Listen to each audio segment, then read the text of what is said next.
Com o que deve ser feito o início da ciência filosófica, é dessa maneira que Hegel começa a sua obra Ciência da Lógica, e é sobre isso que iremos tratar hoje.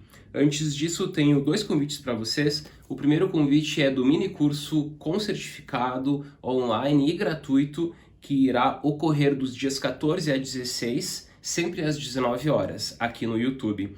Nesse curso gratuito eu irei oferecer um panorama geral da filosofia em 3 noites e irei também aprofundar 3 textos da filosofia. O segundo convite é para vocês se inscreverem no meu curso completo de filosofia chamado Filosofia 360 Graus.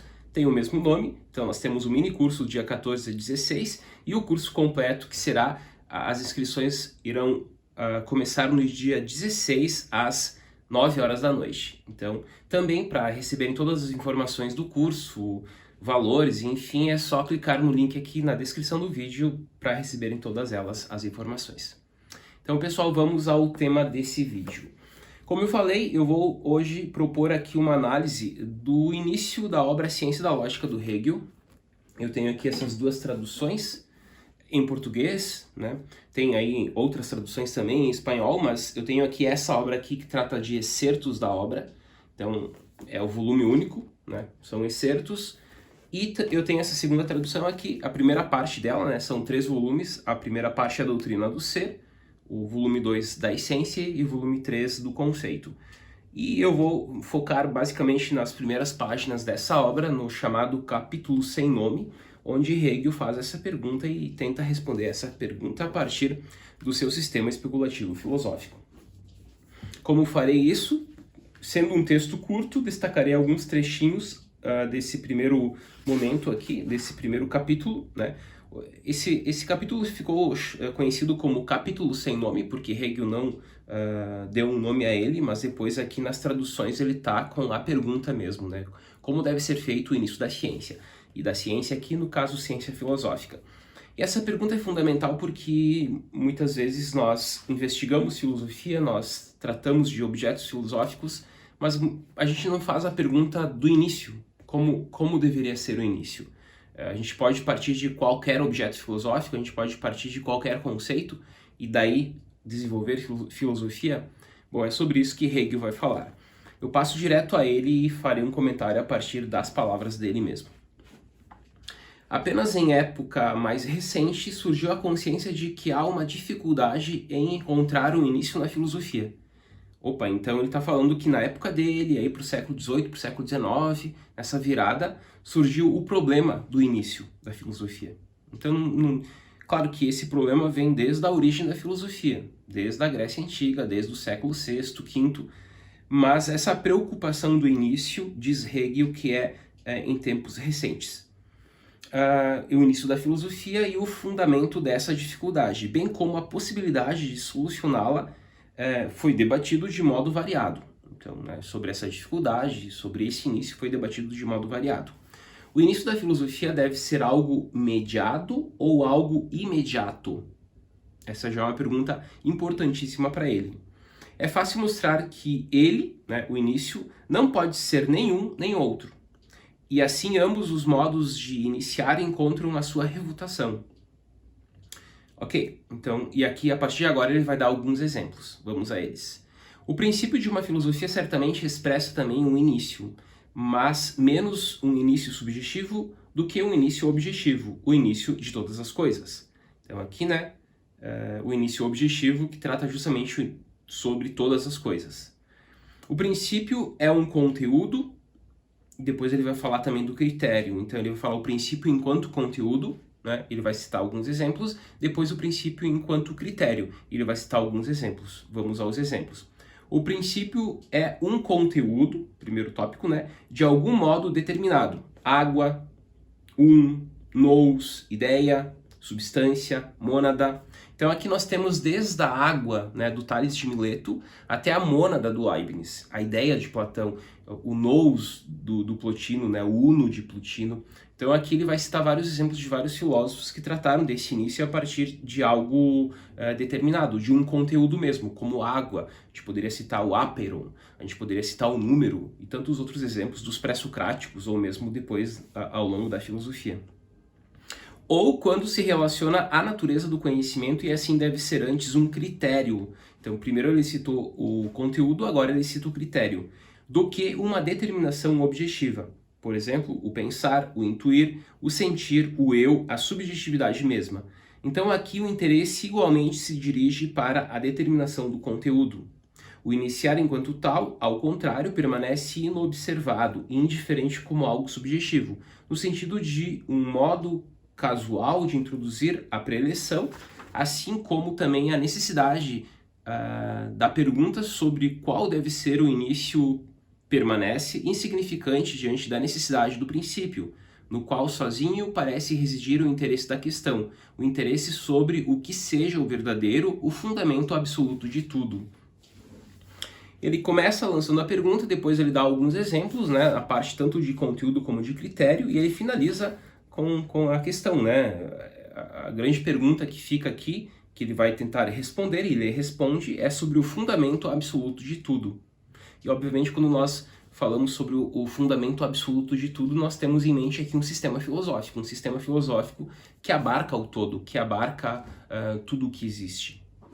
E quando trata do todo, como tratar o todo e como começar a tratar o todo. Então é sobre o início, o começo que ele está tentando abordar aqui.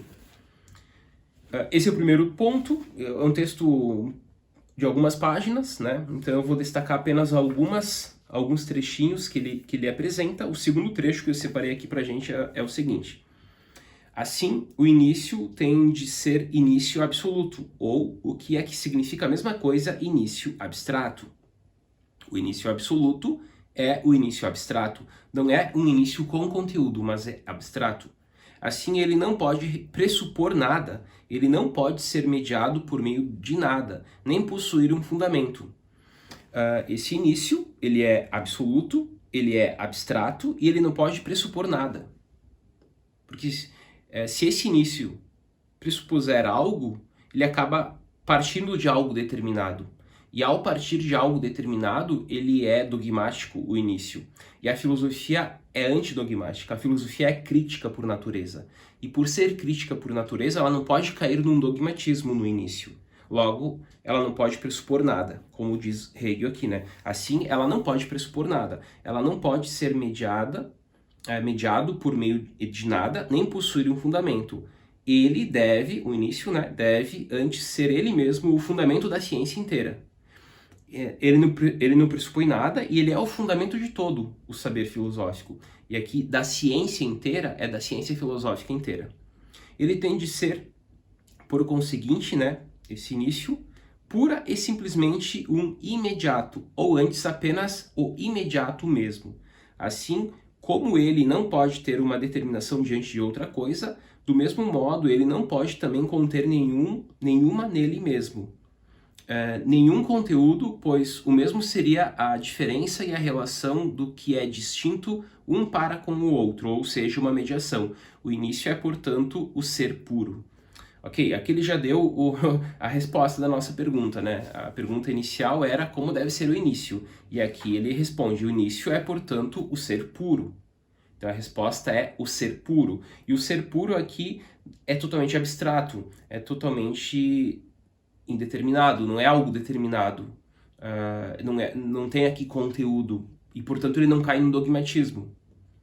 Porque se nós colocássemos, por exemplo, se nós perguntássemos isso, né, para qualquer pessoa que não sabe nada, absolutamente nada de filosofia, e ela crê em Deus, por exemplo, nós perguntarmos para ela qual é o início de tudo, né? A resposta é Deus. Deus criou tudo e tal. Mas a ciência consegue explicar até determinado ponto. Mas e antes disso, né? Antes da grande explosão? E aí vem todas as explicações, né? Tanto da física teórica, como também da teologia, como das religiões de modo geral.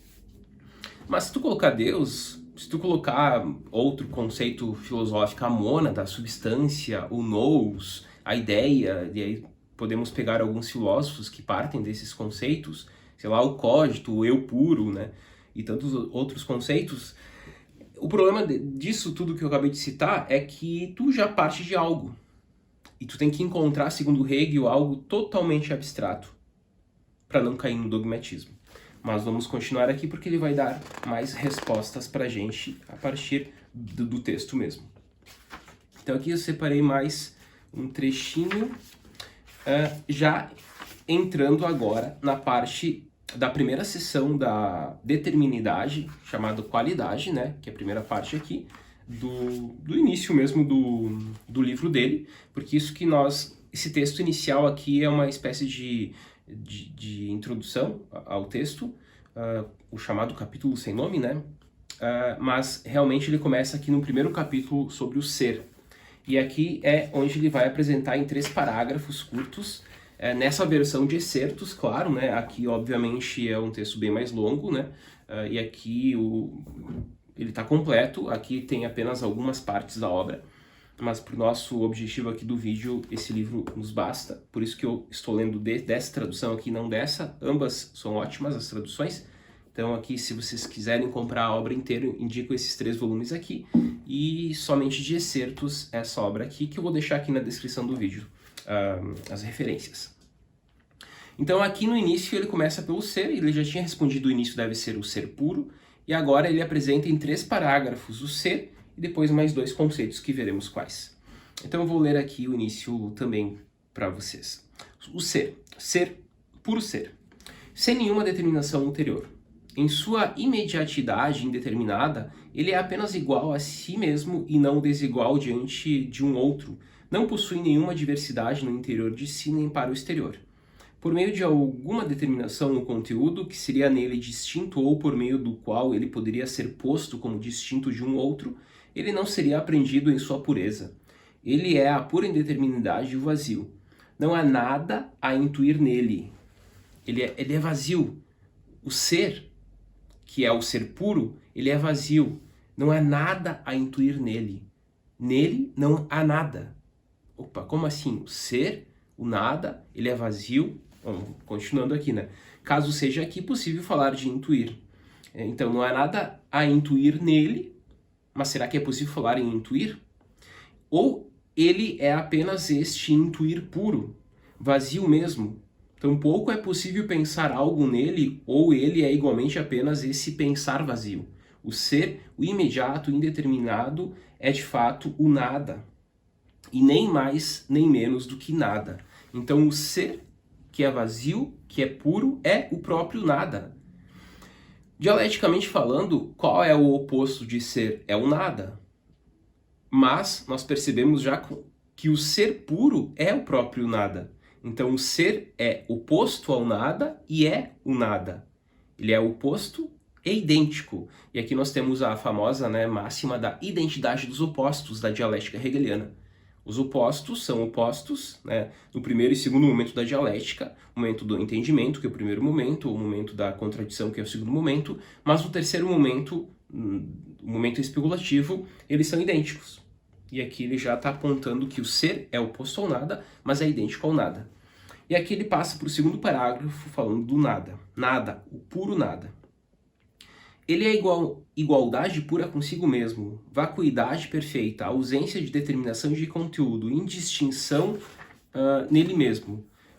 Uma vez que o intuir ou o pensar podem aqui ser mencionados, vale como uma diferença. Se algo é ou nada, é intuído ou pensado. Nada, intuir ou pensar tem, portanto, um significado. Ambos são diferenciados, assim o nada existe em nosso intuir ou pensar. Ou antes, ele é o intuir vazio e o pensar mesmo, e o mesmo intuir vazio ou o pensar como puro ser. Nada é assim a mesma determinação, ou antes a ausência de determinação, e com isso, em geral, é o mesmo que é o puro ser. Então aqui, né, é claro que o texto do Hegel, como vocês perceberam, é um texto super difícil, tem que ir com muita calma, tem que conhecer bastante o pensamento do Hegel para ler o texto dele, para entender, porque se tu vai de cara para o texto dele, tu não vai entender muita coisa, né, já antecipo isso, é super difícil mesmo. Mas aqui ele apresentou nada e falou também dessa identidade com o ser. E esse terceiro momento, né, que comumente é chamado de síntese, né, mas aqui o termo melhor seria do alemão Aufhebung, né, que é supra-sumir, de uma tradução pelo francês, mas aqui esse terceiro momento que faria essa síntese, né, do primeiro e do segundo momento, ele vai apresentar agora, que é o devir. Então veremos aqui. A unidade do ser e do nada é o devir. O puro ser e o puro nada são, portanto, o mesmo. Então aqui vimos, né, que lá ele começa pelo ser, ele conclui falando, mas o ser é o nada, depois ele vai para o nada, mas o nada vazio é o ser também. Então a conclusão é, o puro ser e o puro nada são, portanto, o mesmo. O que é a verdade não é nem o ser nem o nada, mas que o ser não passa, mas passou para o nada, e o nada não passa, mas passou para o ser. Então a verdade não é o ser puro, não é o nada puro, mas é essa passagem do ser para o nada, do nada para o ser. E essa passagem do ser para o nada, do nada para o ser, é o devir. É o devir que Heráclito lá, do período pré-socrático, já tinha apontado, né, o movimento enquanto devir e tal. Depois outros pensadores também do período clássico falaram, o Platão, até mesmo Aristóteles, enfim, né? Mas aqui nós percebemos que essa passagem ao devir e a verdade é justamente o devir. Então a primeira grande verdade do sistema hegeliano não é o ser, não é o nada, mas é o devir. E aqui mencionando novamente alguns pensadores clássicos, né? O ser seria de Parmênides, o nada de Górgias e o devir de Heráclito. Só para concluir, então, da mesma maneira, porém, a verdade não é sua indistinção, e sim que eles não são o mesmo, que são absolutamente distintos, mas igualmente inseparados e inseparáveis, e imediatamente cada um desaparece em seu contrário. Sua verdade é, portanto, esse movimento. A verdade, portanto, é esse movimento do ser para o nada, do nada para o ser, que é o devir. Do desaparecer imediato de um no outro, o devir, um movimento entre ambos são distintos, mas por meio de uma diferença que igualmente se dissolveu imediatamente. Então aqui, pessoal, nós temos essa grande questão posta por Hegel, né? A tese central que eu destacaria aqui é justamente a tese da filosofia sendo crítica, e ela não pode ser dogmática, por isso, não podendo ser dogmática, o início da ciência filosófica, o início do filosofar, não pode cair num dogmatismo. Porque caindo num dogmatismo, tu já começa errado. Porque a filosofia é antidogmática nesse sentido. Então tem que buscar um início totalmente crítico, totalmente afastado de qualquer dogma. E esse início tem que ser totalmente abstrato. E ele só pode se dar pelo ser vazio. Mas aí nós temos a primeira tríade dialética, né? O ser, que aí é a mesma coisa que o nada que é a mesma coisa que o ser, mas a conclusão disso é o devir. Então a primeira grande verdade é o devir. O início é o ser, a primeira tríade é o ser e o nada, com o devir, e a primeira verdade é a primeira síntese, né, que é o devir. Então é mais ou menos esse sentido que Hegel apresenta aqui o início, né? E depois ele continua a obra, né, com os seus 3 volumes aqui, destacando o ser, depois a essência e por fim o conceito. Uma obra super importante da filosofia e importante para que todos que acabam estudando filosofia conheçam essa obra em algum momento. Pessoal, então, para concluir o vídeo, destaco novamente os 2 convites. O primeiro convite, destacando aqui, né, é o mesmo nome, né, mini curso 360 graus, filosofia 360 graus, e o curso 360 graus.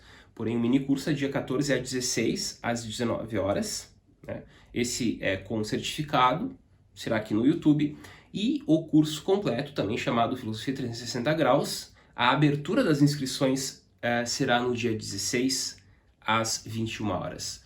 E esse continuará pelos próximos 5, 6 meses, porque aí teremos aulas semanais com lives e tudo mais. Mas para saber as informações do curso completo, é só acessar aqui o link na descrição. E para participar do mini curso também, é só acessar o link na descrição, fazer a inscrição para receber material de apoio e poder assistir às aulas. Forte abraço, pessoal, e até o próximo vídeo.